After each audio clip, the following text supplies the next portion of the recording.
Woo!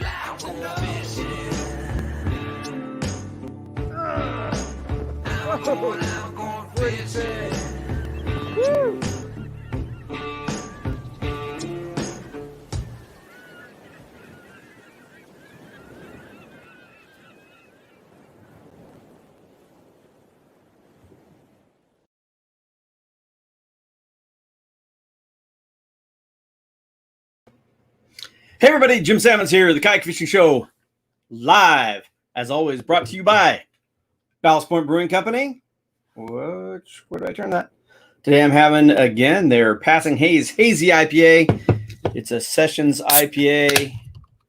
Had it for the first time the other day. Very delicious.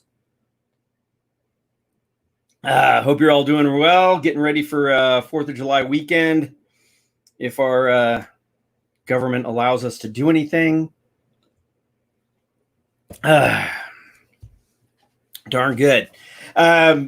Fishing's been pretty good here locally. There's been quite a few yellowtail in La Jolla, some white sea bass, and then offshore they're still getting the big tuna and such. So and the weather's straightening out a little bit. We had some kind of funky weather on Monday, but starting to straighten out. Should be good for the rest of this week. So I definitely plan on getting out if my back allows it, but I may just push it. So say hello to a couple people here. Lost Horizon, how you doing, man? Liam Young, how you doing? Again, both these guys were watching over at Kayak Fishing Tales. A reminder, if you like to watch stuff on YouTube, Kayak Fishing Tales is our YouTube channel. Russell, how you doing? Thanks for joining us, man. Keith, how are you? Mitch, joining from Ontario. Thomas, how are you? Thanks for joining us. And Chris from Wales. And Jose from Puerto Rico. And I say it all the time, man. I love having you guys from all over the world join us. So my guest for today has not shown up. He was pretty busy. He said he wasn't sure if he was going to be able to make it. So we'll trudge on along without Henny, and maybe he'll show up as the episode gets going. Of course, our shows are brought to you by Seaguar, Jackson Kayak, Werner Paddles, Standard Horizon, Yak Attack, Siegler Reels, A Band of Anglers, Ray Marine, and Kokatat. And we are here every Tuesday and Thursday, and sometimes some other days, and doing our live shows, our live episode airings. So airing older episodes with live commentary. Tuesdays being our shows, the Jackson Kayak years, and Thursday being Throwback Thursday are the older stuff, the Ocean Kayak years. Today's episode is part 2 of our trip to Panama in the Darien coast of Jaque. But before we get to that, of course, I want to remind people, and I hope some people are taking advantage of this because, you kind of get a company to put out a discount for your viewers. And if people aren't taking advantage of it, they're not going to do it anymore. So anyway, so the deal with ACR Artex on anything on their website, but specifically their PLB, personal locator beacon, 10% off and free ground shipping in the United States. So, hopefully people take advantage of that because it is a great product and it can save your life. It's a pretty small investment to save your life. I don't have one here on my desk, but it's about this big, sits on your PFD like so. It could get you out of trouble. The other thing, of course, what we put up earlier today, Eric Jackson, the founder of Jackson Kayak, started a new company. He's no longer with Jackson Kayak, started a new company, and today introduced the Kickstarter for his new carbon fiber fishing kayak. And I'd love to hear what people have to say about it, what they think about it. Carbon fiber is expensive, and this boat is every bit of expensive. I always said I would love to have like a carbon fiber Kraken. That would be my dream boat. Can shave a lot of weight off of the boat. But he put that boat out there today. Looks like it's primarily more of a flat water type of boat. But again, he put it out on this Kickstarter today. And so you can get a deal on it initially. But when this is all over, when the Kickstarter is over, this boat's going to be $11,000. That's a lot, Now, I've been in this kayak fishing business a long time, and I've been in it longer than EJ, actually.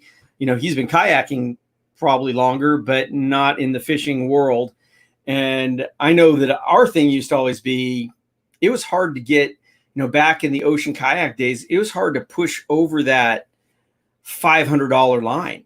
And once we finally got boats that were, more like at $1,000, it was like, oh my gosh, we really did something there because the market had increased so much. And now, of course, some of these Hobies and the pedal boats and all that, they're pushing $3,000 and better. But is the market ready for an $11,000 boat? $11,000 boat? I don't know. I'd love to see it because, if he can be successful with this boat, that means other people will try to follow suit, and which means it will bring the price down, and, we'll get more innovation as always, and start to see, maybe see that crack in a carbon fiber and that sort of thing. So it's intriguing to me. But, I've read a lot of the comments about this boat. A lot of guys have posted about it. So far, it's kind of taking a beating, and that's probably just straight up on the price point. Many of them are. A lot of guys are saying, well, it doesn't really have the features they want in a fishing kayak, particularly in a boat that expensive. So let's take a look at a couple of comments here. Grant saying, hi, how you doing, man? Thomas Rhodes, a Hoover alumni. Yep, Hoover High School, class of 1980. James, thanks for joining us, man. James also saying, yeah, it's too expensive. Lost Horizon says, it looks awesome. Saw the video this morning, but $11K is a tall order. Mitch LeCoupe, his Blue Sky 360 was 4,000 Canadian. Yeah. So what does that put in 11,000 US dollars Canadian? Like I said, it's very spendy. So if you haven't seen it, I brought up the Apex Kickstarter, and I wanted to just show this tail end of their video, which goes over the boat, and maybe we can look at it. And I know this isn't what we're supposed to be doing. We're supposed to be airing the episode, but I thought I'd show this first and, get people's impressions. And, like I said, I wish EJ all the luck in the world. Like I said, and maybe selfishly, because I would love to see this technology move into other boats. But that price point's got to come down for it to be worthwhile to the masses. Now, he's trying to appeal to the people that have that kind of money. Maybe he should be selling it in a yacht store. I don't know. But let's watch this tail end of this video. This will be about 2.5 minutes, and I think this is kind of gives the rundown of the boat. And expertly painted to protect the carbon. And please let me know if you're not getting sound on and off the water. The all-carbon bucket seat takes the best concepts of fighter jet, race car, and Olympic slalom kayak seat designs and provides a performance saddle for all-day comfort and control. It swivels when you do, making casting easier in any direction, and adjusts to trim the boat for different on-water performance characteristics. The piercing bow concept is found in most modern advanced ships and racing subs, and cuts through the water when lifting bows smash into them and slow down. It also prevents water from entering the boat. Scupper holes cause drag, noise, and you lose things in them. We figured out how to eliminate them and keep a dry boat with a clean, fast hole. If you get any water over the bow, it runs straight out the back almost instantly. The full SUP-style planing hole truly skims over the water and everything in it, while providing an incredibly stable platform for standing and fishing. Our own fin system allows for a tailored tracking experience. Varied sizes and positions allow for different performance on the water. You'll notice that there aren't any bungees, straps, or latches. We use neodymium magnets to hold your hatch closed, your tools and lures in place, and even your tackle bag. Nothing to catch your line on. No eyesores on the boat. The natural cork decking is an aesthetic, comfort, and sound dampening material with unsurpassed traction. As you can see, we're sure you haven't seen anything quite like this.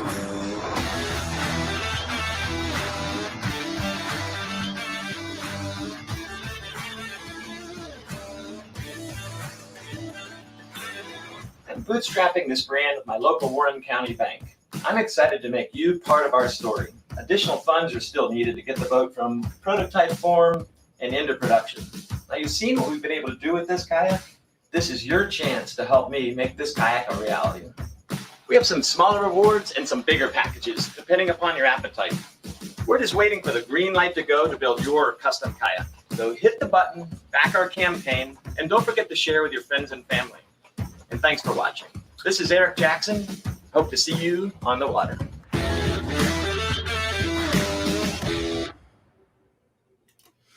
So there you go. Like I said, that was a quick rundown of it. It's let me see. It came out on Kickstarter this morning. The goal of $117,000. So far, they've been pledged $2,000. So unfortunately, it hasn't grabbed people's attention yet. EJ has made some comments that they will have more material out on it, how it can be rigged with electronics and other accessories as well, which are not on there at this point. I said, I wish him all the luck. I hope it's successful. It certainly looks intriguing. I would love to paddle it because, I love good paddling boats. So it's interesting. I'd love to hear your guys' thoughts, what you think about that. Is it just strictly a price point thing, or does the boat not make sense? So if you have a chance and you haven't been over to, we have a link in an earlier post today to the Kickstarter. You can get a lot more information about it. I'd love to hear, like I said, if people go and look at that and then maybe give us some comments. I'd love to hear that later on. Just to hear again, if it is strictly a price point, or is it a feature thing, or is it just not the right boat for you? I've seen some good comments. I've seen a lot of negative comments. Some of them unfounded, but again, that price point's a big one. So if you're going to spend that much on a boat, it better be perfect, in my opinion. So kind of an interesting one. Anyway, so what we are supposed to be doing, and I need to find my mouse here, is sharing our episode from Panama, which, why did it do that? So yes, this is part 2 of our episode in Panama, where we were in Jaque along the Darien coast, and that location is basically, I think it was 20 miles. I may be off a little bit, but 20 miles from the Panama-Colombia border. So there were some interesting things every time we would launch. If we launched out through the harbor, we had to actually check out and then check back in with the police. And they had a very strong, for this small village, had a very strong police presence, being so close to Colombia. Most of the time, we would just launch through the surf. But there were days that the surf was just thumping. If you saw last week, we showed a lot of the footage of me surfing the Kraken over there, and which was just a ball. And just an amazing place. The coastline, unfortunately, they had not fished this area, so we were basically unguided, trying to find spots, high points, and all that. And so it was more of a exploratory and figuring it out. So we didn't get a ton of fish, but we got some good ones. And, one of the highlights of the trip really was we ran upriver in a wooden dugout and went to this small village way upriver. And the natives up there were just so kind, so nice, showed us around the village. Tons of kids, got to hang out with the kids a little bit. So everything about the trip, you don't even have to think about the fishing, but paddling along that coastline, which basically the picture behind me is the coastline. So just paddling along that coastline and being able to go up to that village and catching some fish and just blue water. Absolutely an amazing place. And I highly recommend it. And you hook up with Paddle Panama. Henny Murray at Paddle Panama does these trips. And I said, it's not your super organized, like going to a resort or a fishing lodge or any of that. You're a little more self-sufficient, but that kind of makes it a little bit cooler too. You know, you're figuring it out. I would say if you're going there, and he has a house right down there in Jaque that we stayed in that you can rent from him, you know, you'd want to go for a couple of weeks and really figure the place out and be able to fish hard, but also have days where you can relax and the whole bit. Have some weather days worked in there, you know, because you always get weather. But absolutely fantastic place. So with no further ado, let's run. This is, again, part 2 of our trip to Jaque in Panama with Paddle Panama. Oops. Sorry about that. I shared it and I forgot to add the sound. I do that all the time. One more time.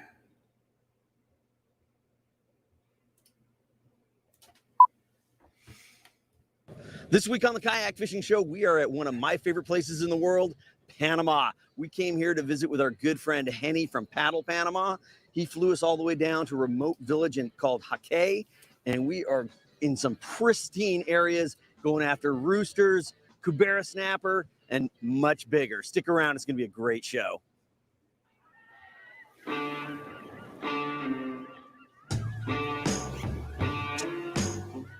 to the wise, if your mama ain't taught you, don't stand in front of a man and a fish he ain't caught yet. Honey, if the world calls me, tell him I'm fishing. I'm going fishing.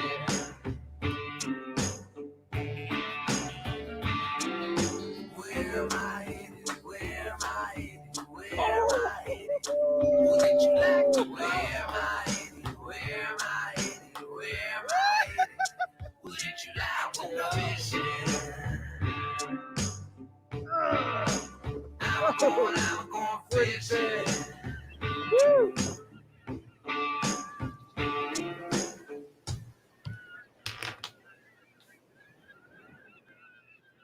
Jackson Kayak's Kayak Fishing Show is brought to you by Jackson Kayak. One family, many waters. Body Glove, featuring the new 3T Barefoot Water Shoe. Power Pole Micro Anchor, swift, silent, secure, and small. Seagar, trust Seagar when everything is on the line. Release Reels, value, versatility, and a lifetime warranty. And Hook One, everything you need to get out there and hook one. This week on Jackson Kayak's Kayak Fishing Show, Jim is joined by Andy Gilbert from Ray Marine and Henny Murray from Paddle Panama. Together, the guys have traveled to the remote village of Jaque, hundreds of miles from the nearest city. This is my 4th trip to Panama. And what was really cool on this one, we came to a very different location. We'd never been here. The location was Jaque, which is about as far south, a small village, about as far south in Panama as you can get. After that, just not too far down the coast, you would have been in Colombia. So remote, not a lot of people fishing it, absolutely pristine looking locations. Last week, the guys began fishing the incredible shoreline and both managed to pick up a pargo and some small snapper. Our host here is Henny Murray from Paddle Panama. He invited us to come fishing with him a couple of years ago, and we came down and went to Bahia Honda and had just a wonderful time. And you know, lucky for us, he invited us to come again to a different location that he was very passionate about. He kept saying, even on the last trip, because you guys have to get down to the Darien coast. We're about as far off the grid as I've ever been. Nothing but jungle. There's a small village right next to us. And it really put it in perspective on where we were. And it's also one of the most beautiful places I've ever been to. But the highlight for Jim so far was the chance to test out his Kraken in some amazing surf, right out in front of their private cottage. Well, I've been surfing my whole life. I mean, I love the ocean. I love the power of the ocean. And whether it's body surfing, board surfing, or kayak surfing, there's just something about capitalizing on the energy of the ocean, feeling that power, timing it up right so you get that perfect wave. We're timing it up wrong and get a terrible wave and get destroyed. This week while we're in Panama, Andy and I are both paddling the new Jim Sammons signature boat from Jaque Kayak, the Kraken. Probably the key feature to the Kraken is its paddle ability. It's long, it's narrow, it's fast. Yeah, so let's make that in carbon fiber, right? Fishing kayak, but it's shave a ton of weight off of it. Features. It comes with the K crate, which is easily turned into a bait tank. It comes with 8 rod holders. Such a good boat. Multiple sections. It's a shame it's been Yak discontinued. Gear track. We have a transducer scupper on the bottom of the boat, which is made to accept the Raymarine Dragonfly's transducer. There's a plate at the forward end of the center hatch that is a perfect place for mounting that fish finder. Of course, like all Jackson kayaks, one of the awesome features is the seat. These things couldn't be more comfortable. Well, they actually made them more comfortable by adding a Thermarest lumbar support.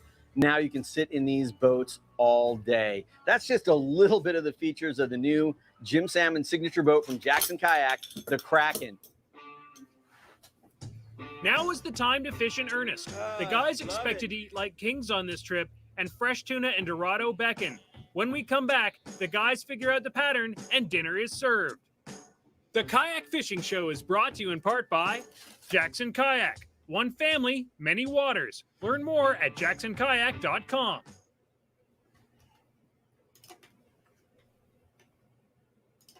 So there's the first little segment. I've had a couple more people check in here. Egowitz joining us from Spain. Hope you're doing good. Hope your search for the big boat is going well, Egowitz. He sent me a message the other day. Said he was looking for a boat. So I hope that's going good. Thomas, 1981. Also, Andy Montana. Andy Montana. Was that a fly fishing shop? God, now that I think of it, I think it was. Been a long time, man. Mitch, so 11,000 US is almost $15,000 Canadian. Yeah, that's a pretty penny for a paddle kayak. You know, that's the hard thing. If he can get past that hump, I hope he can. Like I said, I wish him all the best. Jose saying he should take it to Los Buces and validate it there. I don't know, man. I honestly, I think it's going to be better as a flat water boat. I don't know how it's going to be as an offshore boat, mainly because it's a little shorter than I like for offshore. I think it's around 12 feet, 12, 10. I don't remember off the top of my head, honestly. But and that open back end, I'm just, you know, I mean, we have scuppers. The reason scupper boats became so popular is because you can have a cockpit where you can't keep stuff contained and water does flow out. Yes, it does slow the boat down a tad, but having that back end open like that, I don't know. And actually somebody I saw, actually Jim Riley, I could see a lot of gear flowing out the back with a wave over the bow. Yeah, exactly. I did see, and you should go to the Apex Watercraft Facebook page because a lot of questions are coming up, and EJ has been on there answering a lot of these questions. But he said they had some ideas on what to do with that. maybe some kind of netting across the back, something. Mitch says, I was going to Panama, but COVID canceled my cruise. Love to try paddle Panama. Yeah, like I said, we love Los Buzos. It's an absolutely amazing, if you want a place that is dialed in, full service kayak fishing place, Los Buzos is amazing.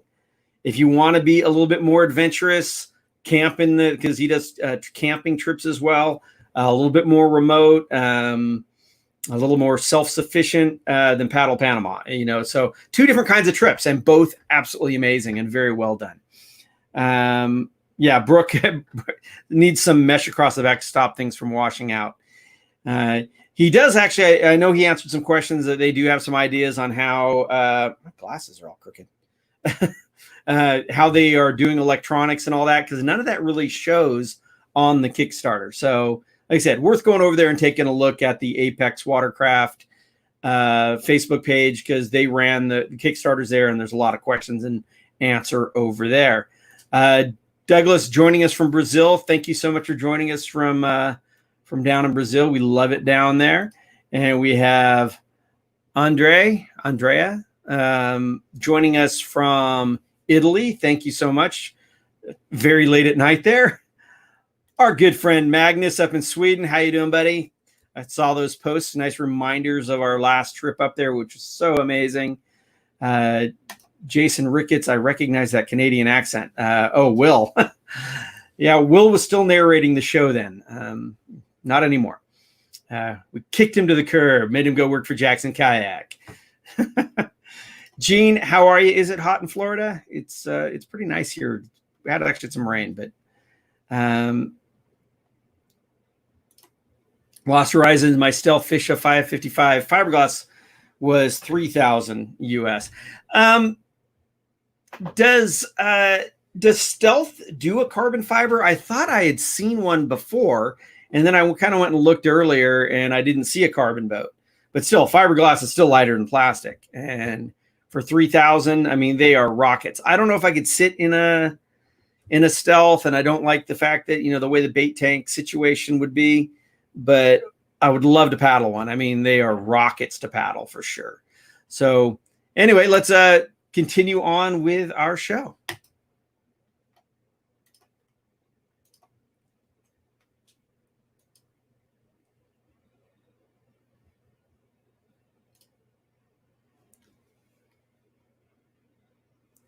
Jackson Kayak's Kayak Fishing Show is brought to you in part by Release Reels, value, versatility, and a lifetime warranty. This week, Jim Sammons is adventuring in the remote wilds of Panama with host Henny Moraes of Paddle Panama. Full moons and unnaturally warm waters are making the fishing tough, but the guys are making the best of it. Okay, my name is Henny Moraes. I have a paddle sport business here in Panama. I've been doing this for the last 3 years now. I've been living 18 years in Panama and mainly been in the sports fishing industry, down in the Darien jungle and up in the Cueva area. Henny Moraes has spent much of his life running 5-star fishing lodges around the world. His love of Panama and its people have led him to start Paddle Panama, a service devoted to getting you closer to the water and creating sustainable ecotourism. One of the things about Henny is he's just so passionate about Panama. He loves the area. He loves the people. Though he is South African, I mean, he is fluent in Spanish, and he knew everybody in the village. I mean, he'd say anybody who walked by, he would go over and give a hug. They all knew him because he's just so passionate about it. And not just, to go down there and use this area, but his whole plan is to try and help these people, put them to work, get them jobs, in his business of Paddle Panama and helping guide people and introduce them to the wonderful area. Today, the guys are ranging a bit further from the village. Unseasonable weather has thrown off the fishing, so it's time to find a bay that is completely unpressured by local fishermen. All right, we made a run from the house, ran down, which direction is this? I get all confused. South. Ran down south from the house, and we're gonna try and stay out of the wind a little bit and put some fish on the kayaks. Got a beautiful stretch of coastline here and lots of beautiful structure. Let's just hope the fish want to chew today.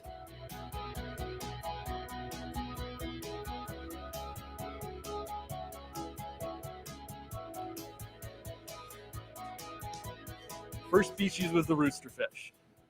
Threw a popper right on the boiler rocks like we've been working really hard to do the whole trip. He actually came up and hit it once and missed it, which was pretty frustrating, but I stuck with it. And on the third attempt, caught my first ever roosterfish. What a beautiful fish that is, and a really special moment for me. That would be my first roosterfish, and I'm on the board for the day.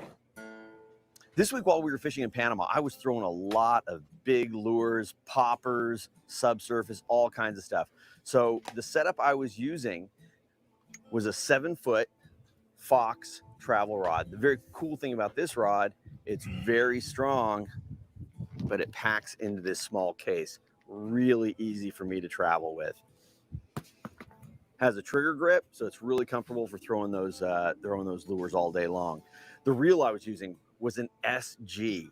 Casts really, really nicely. I loaded that reel up with 50-pound Seaguar threadlock hollow core braid, and then I would do my knotless connections with my wind-on leaders with Seaguar anywhere from 40 to 80-pound fluorocarbon.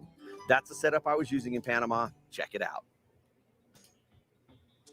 When we come back, the guys finally managed to get some fish in the boat, and it looks like sushi's on the menu for tonight. The Kayak Fishing Show is brought to you in part by Hook One. Everything you need to get out there in Hook One.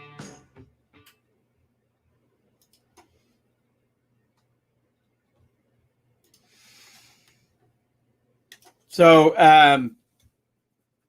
like I said, it just absolutely beautiful coast down there, and Henny is an amazing, amazing host.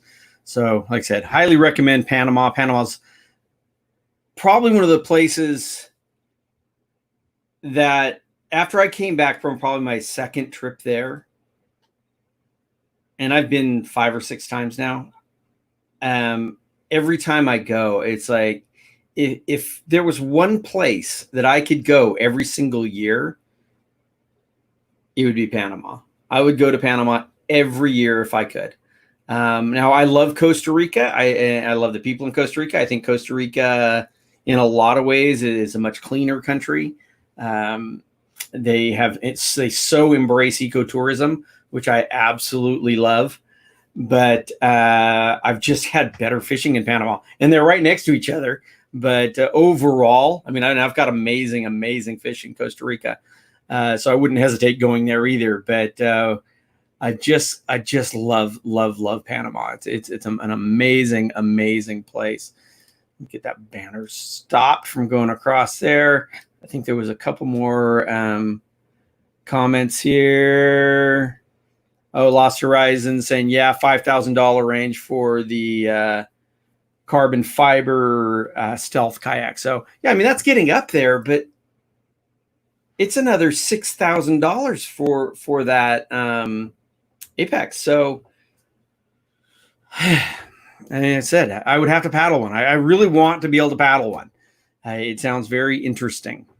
Grant Foster, Viking Kayak here in New Zealand have done a carbon reload. Is about $4,000. Yeah, I mean, back in the day, we were right on the verge of actually having Ocean Kayak do a carbon Trident for us. And then management changed over there and they said no, kicked us to the curb. Jim Riley, I agree. I love Costa Rica, but the better fishing is Panama. I've sent many clients to both. Yeah, I mean, I said both amazing, amazing places. I mean, you know, we go to Aguila de Osa in Costa Rica, which is at the northern end of the Osa Peninsula. And it is, I mean, the ecotourism there, the lodge is absolutely amazing. I mean, it's a great place for your family. Great. The food is fantastic. But just over the course of the years, I've just had better fishing in Panama. And I know there's good fishing in Costa Rica. I know it's there. But just like I said, my experience has been better fishing.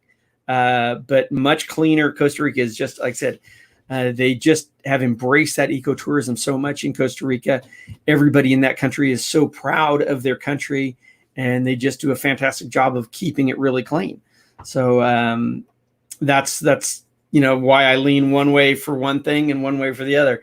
But both amazing places, and I wouldn't hesitate to go to either one. So anyway, let's hit the next segment of the show.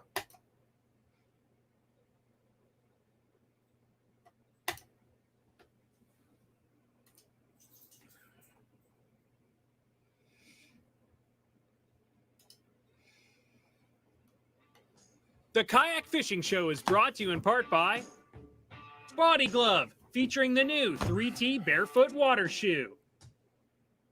Welcome back. This week we joined there's some surf. Henny Murray for a week of incredible kayak fishing from the remote Panamanian village of Jaque.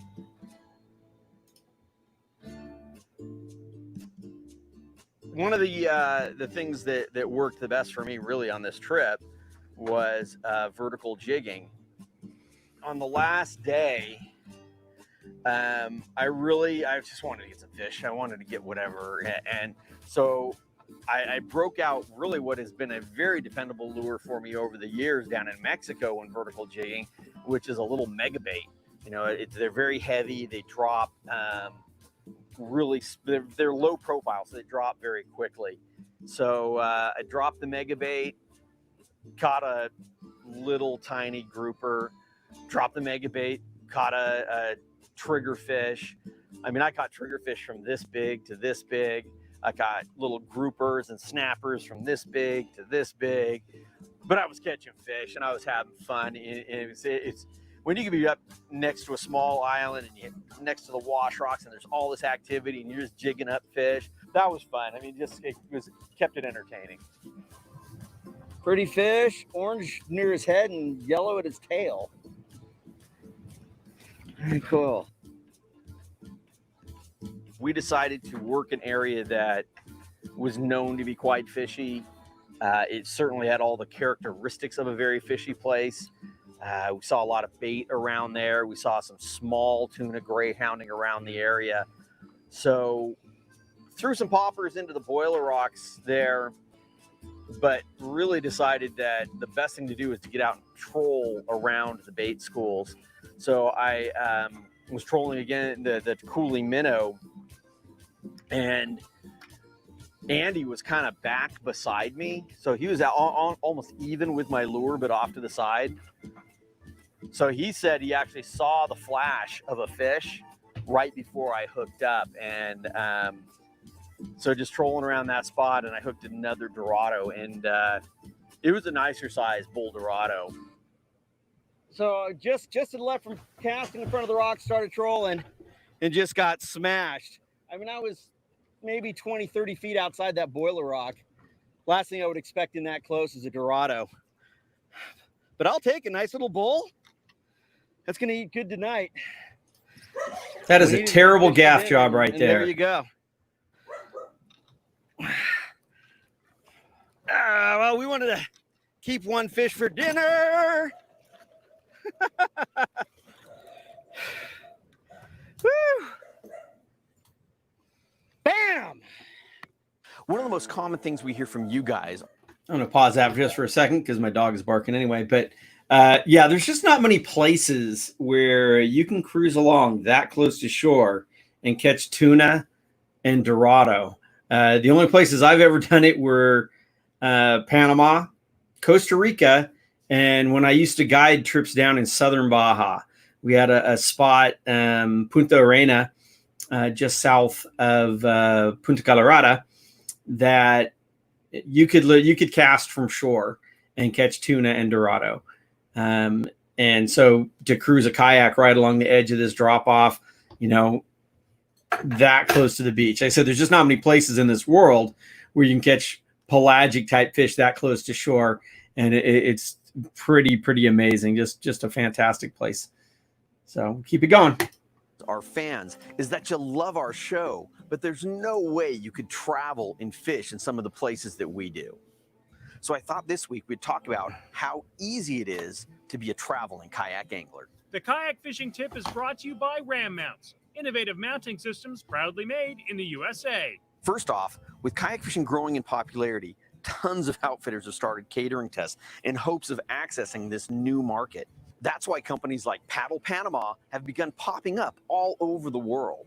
The best part is they pass the savings on to you by offering affordable versions of their normal high-dollar sport boat trips. Being a kayak angler brings it right into your reach, and in my opinion, makes the trip that much better. Things to remember when you're going on your first kayak fishing expedition is to find out what kind of kayaks the outfitter carries. The better the kayaks, the better your trip's going to be. Guys like Henny from Paddle Panama make sure to carry a variety of boats to suit several different clientele. Some things that will make your trip much more comfortable, therefore a lot more fun for you, is to bring certain pieces of equipment, like your own PFD. If you're wearing your own PFD, you're gonna be more comfortable. Also, I always travel with my own paddle. If you're used to using a good high-end paddle, jumping into a rental paddle is gonna be pretty disappointing. Finally, generally speaking, you're going to need to bring your own rods and reels, and you're going to be much better off. I highly recommend taking a look at the Fox travel rods I'm using here on this trip in Panama. It sure makes travel a lot easier. And if nothing else, you want to look at maybe a Plano rod tube so you can carry multiple rods. Bare minimum, always bring your own reels. Rental reels can be a nightmare. So if you at least have good reels, you can throw them on the rental rods. So as you can see, kayak fishing is a great way to visit some of these exotic locations at an affordable price, and also get you closer to the water and often the people and culture you're visiting. Until next time, I'm Jim Sammons, and that's your kayak fishing tip of the week. When we come back, it's time for Dorado and tuna for dinner, and we head upriver to visit a hidden native village untouched by the ravages of time. The Kayak Fishing Show is brought to you in part by InReach Explorer, the only truly global satellite communicator with built-in navigation, including waypoints and routing.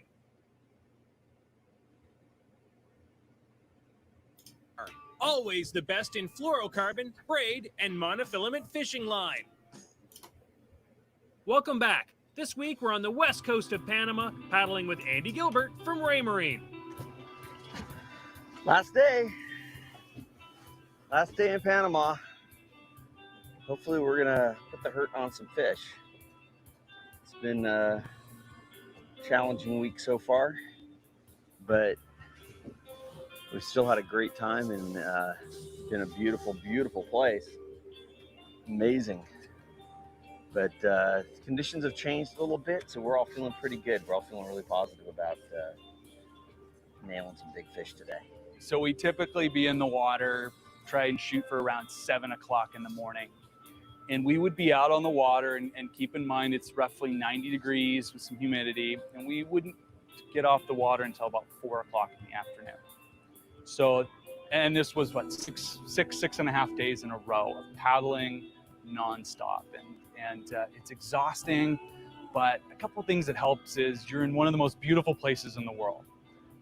So it allows yourself to just kind of take in the scenery and forget that you're even paddling, when you can kind of let your mind run away and just enjoy the scenery. But let me tell you, I'm going to need about a week of recovery for my body to heal from that abuse. So I start paddling away, and I'm right in front of these rocks, and all of a sudden my reel just hits, and I turn around and I see this beautiful Dorado come flipping out of the water. And it's like, are you kidding? It's the last fish I would have expected right there, but it was so awesome.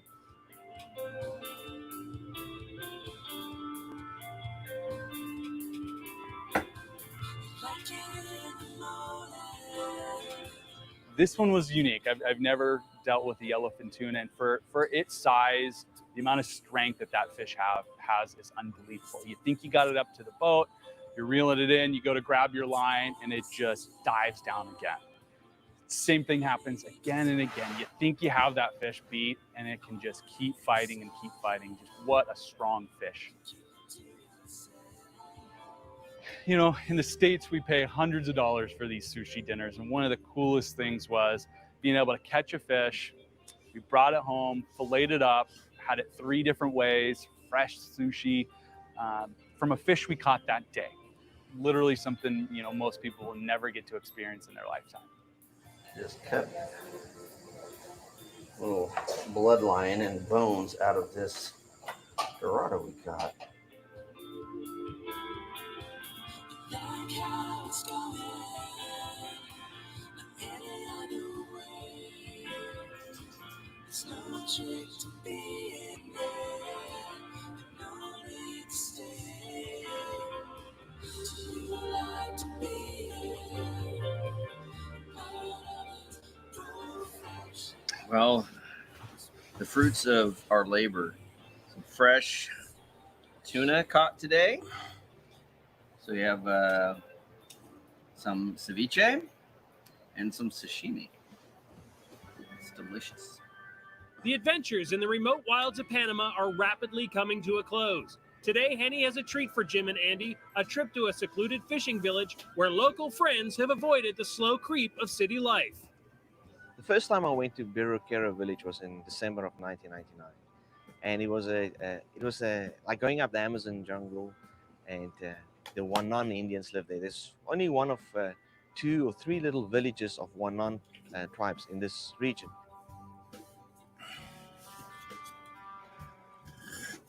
I mean, one of the most amazing things for us on the visit to the village was the interaction with the kids.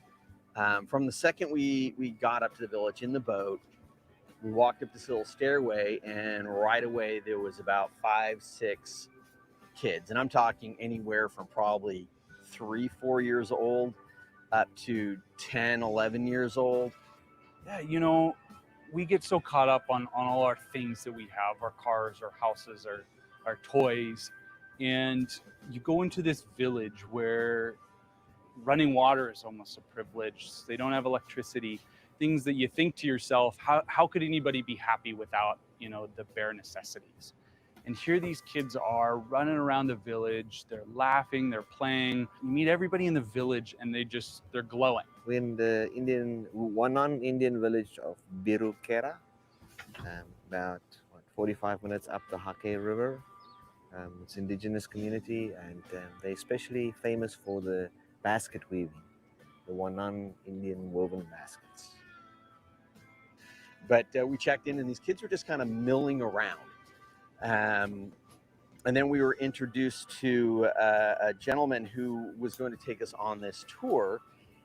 And I figured we'd start following him and the kids would leave. But the mass of children seemed to grow exponentially. I mean, it was like we started out with 5, and at one point we probably had over 20 kids just following us.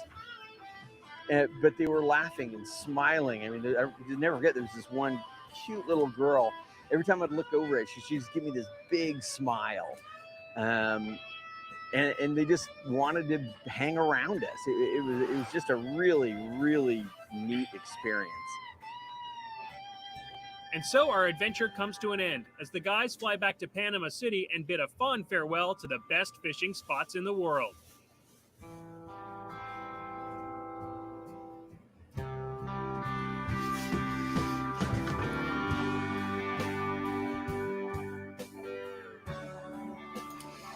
So as I was saying, the fishing was a little bit tough because we were having to sort it out and figure it out ourselves, figuring out the different areas and the tidal movement. And it was ripping current along the coast, and the fishing was overall was a little bit tough anyway. But just like I said, we were kind of sorting it out on our own, so that was hard, but it was still amazing. And that trip up to the Indian village, I mean, I still remember like it was yesterday, and it was about 6 years ago now, I think.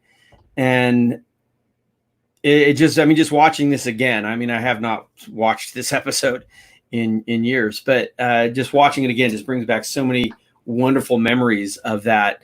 So this type of trip that Henny offers, you know, just a different kind of experience, like I said, than the Los Buzos. Both amazing operations, just different. So, you know, if you're considering it one trip versus the other, I could certainly advise you, if you wanted to contact me and But you wouldn't go wrong with going to either destination. It would just be a different feel with each different destination. I'm sorry. So, but still a wonderful place. And Panama is still, it's an absolutely wonderful place to go. So anyway, I'll bring this up one more time. If you haven't taken advantage of it, here's that deal one more time. The ACR Artex. I hope, again, some of you guys are taking advantage of it so we can do more of this sort of thing, you know, because these guys aren't a sponsor of my show. I just got them to give us a discount for our viewers. So if you have been thinking about getting that PLB, please do that. If you're interested in checking out more on that Apex Watercraft, like I said, they have a Facebook page, and you know they've got that Kickstarter going. So you can kind of mainly I want you guys to go look at it more and then kind of let me know what you think maybe the next time we do a live show, because I'm very interested in what people think of that boat and all that, or you can just comment on there, or you can comment on the thread that I put up earlier, because I'm curious what you all think. And you know, like I said, I personally, I hope they do well, because like I said, that just brings more innovation to the market, and innovation is a very, very good thing. So for this Thursday is a throwback, season 2, episode 2, part 2 of whatever episode we did last Thursday, and now my mind is completely gone blank. But yeah, we'll be back here Thursday with a throwback ocean kayak years, and I hope you can join us this Thursday and every Tuesday and Thursday, 2 o'clock Pacific time, and maybe some other times in between there.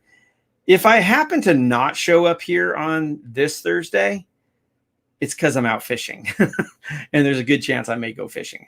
So, but we'll just postpone it to the following week because we got all the time in the world.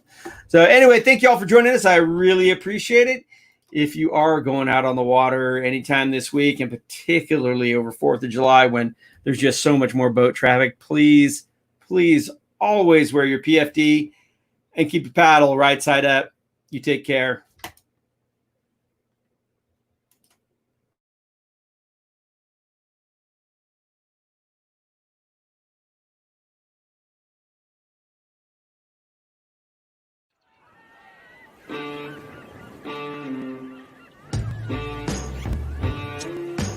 Word to the wise, if your mama ain't taught you, don't stand in front of a man and a fish he ain't caught yet.